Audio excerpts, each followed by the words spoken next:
রামকৃষ্ণ কথামৃত পর্ব 25।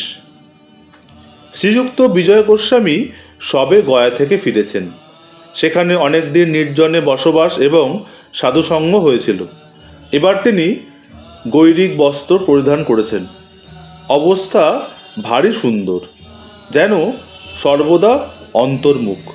পরমংশদেবের কাছে হেঁট মুখ হয়ে তিনি বসে রয়েছেন, যেন মগ্ন হয়ে কি ভাবছেন। বিজয়কে দেখতে দেখতে পরমংশদেব তাকে বললেন, বিজয়, তুমি কি বাসা পাকড়েছ?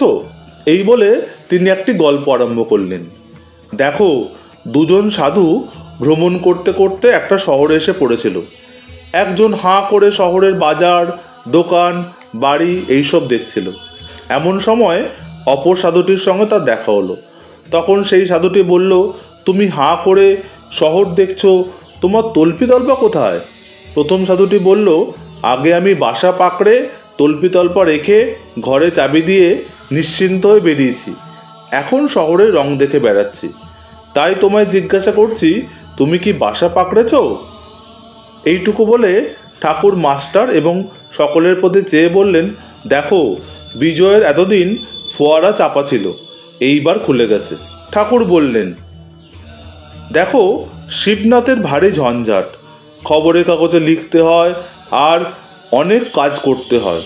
বিষয়কর্ম করলেই অশান্তি হয়, অনেক ভাবনা চিন্তা এসে জোটে। সাধুরা ঈশ্বরের উপর 16 আনা নির্ভর করে, তাদের সঞ্চয় করতে নেই। এটা সংসারীদের পক্ষে নয়, সংসারীর পক্ষে সংসার প্রতিপালন করতে হয়, তাই সঞ্চয়ের দরকার।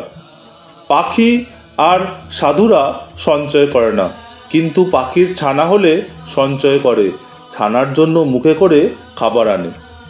দেখো বিজয়, সাধুর সঙ্গে যদি পুটলি পাটলা থাকে, 15টা গাঁটওয়ালা যদি কাপড়ের মুচকি থাকে, তাহলে তাদের বিশ্বাস করো না।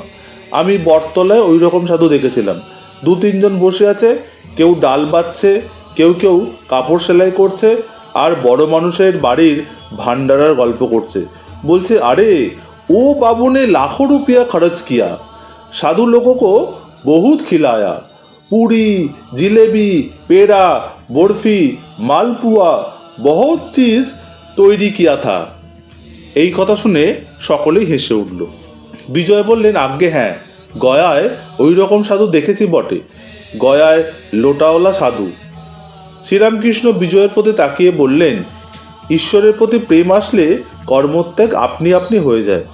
যাদের ঈশ্বর কর্ম করাচ্ছেন তারা করুক, তোমার এখন সময় হয়েছে। সব ছেড়ে তুমি বলো, মন তুই দেখ আর আমি দেখি, আর যেন কেউ না দেখে। এই বলে ভগবান শ্রীরামকৃষ্ণ সেই অতুলনীয় কণ্ঠে মধুর বর্ষণ করতে করতে গান গাইলেন, যতনে হৃদয়ে রেখো আদরণী শ্যামা মাকে। গান শেষ করে বিজয়ের প্রতি তাকিয়ে ঠাকুর রামকৃষ্ণ বললেন, ভগবানের শরণাগত হয়ে এখন লজ্জা ভয় এইসব ত্যাগ করো। আমি হরিনামে যদি নাচি, লোকে আমায় কি বলবে, এইসব ভাব ত্যাগ করো। লজ্জা ঘৃণা ভয় 3 থাকতে নয়, লজ্জা ঘৃণা ভয়, জাত্যাভিমান, গোপন ইচ্ছা এইসব পাশ, এইসব গেলে জীবের মুক্তি হয়। পাশবদ্ধ জীব আর পাশমুক্ত শিব। ভগবানের প্রেম দুর্লভ জিনিস। প্রথমে স্ত্রীর যেমন স্বামীতে নিষ্ঠা, সেইরূপ নিষ্ঠা যদি ঈশ্বরেতে হয় তবেই ভক্তি হয়। শুদ্ধ ভক্তি হওয়া বড় কঠিন। ভক্তিতে প্রাণমন ঈশ্বরেতে লীন হয়। তারপর ভাব, ভাবেতে মানুষ অবাক হয়, বায়ু স্থির হয়ে যায়, আপনি কুম্ভক হয়।